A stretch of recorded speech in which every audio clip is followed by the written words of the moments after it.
My mother is an amazing artist, but she's a smarter mom. And anytime she needed to distract my three brothers and I, which was often, she would get out her art supplies and sit us around the kitchen table to color, draw, throw paint at each other, throw paint on the walls, even eat the paint off the walls when she wasn't looking. And thinking back, those stickman battles and paint splatters, when they ended up on paper, would be the building blocks of something great. And though my brothers grew to love other things, I never strayed too far from pencil or paper. This is my first sketchbook. It's been by my side forever. Let's see what it has to say about me. A sketchbook is meant for practice and making mistakes, but I could never stand that.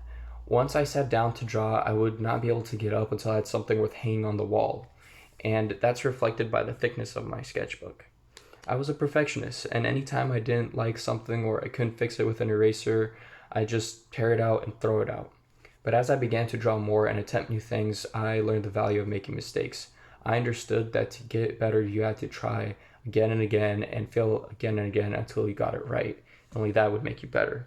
Here's an example of a really old sketch I have that I could never finish until I started trying again and again. And after about 5 attempts, I was finally able to get to this.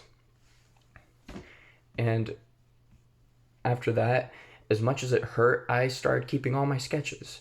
And I no longer tore out pages. Instead, I let them serve as proof that I'd never give up or back down from a challenge.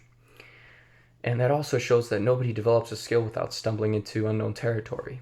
I learned when I first attempted to draw the human body, I couldn't, and there were about 20 drawings where I failed. But then one day I saw my little brother playing with a toy Spider-Man, and I thought, well, he's a person body shape, I'll try that.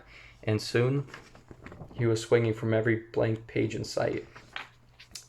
And every artist has that go-to doodle. My friend Luca drew cars, Katie sketched faces, Atticus traced shapes, and I like skulls. But having sketched a subject 100 times is no excuse to put down your pencil. Even after 1,000 repetitions, I've always found a way to shed new light onto an old thing. And once my drawings started growing in ranks above 100, I started getting pretty cocky. I draw openly in class, doodle on napkins in restaurants, even tattoo my friends anytime they wore short sleeves. And as I opened up, people around me started letting me know that I wasn't the only artsy one in town. Soon my friends and I were trying to outdo each other, speed drawing, and even collaborating on old abandoned city walls. Don't talk about that. And I quickly noticed that I had developed a style and everyone else had their own. I noticed that I like using dark lines and thicker shades than others, and I even learned that I hold pencils and pens differently, which is wrong somehow.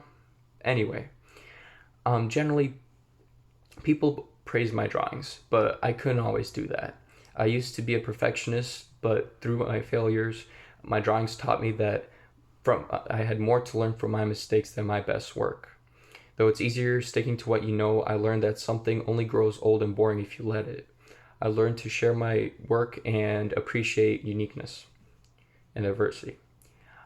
And I urge you to find something fun and challenging like I did, and let it teach you. And if you can't think of anything, then pick up drawing. If chimps and dolphins can learn how to do it, then I can. And if I did, you certainly have no excuse.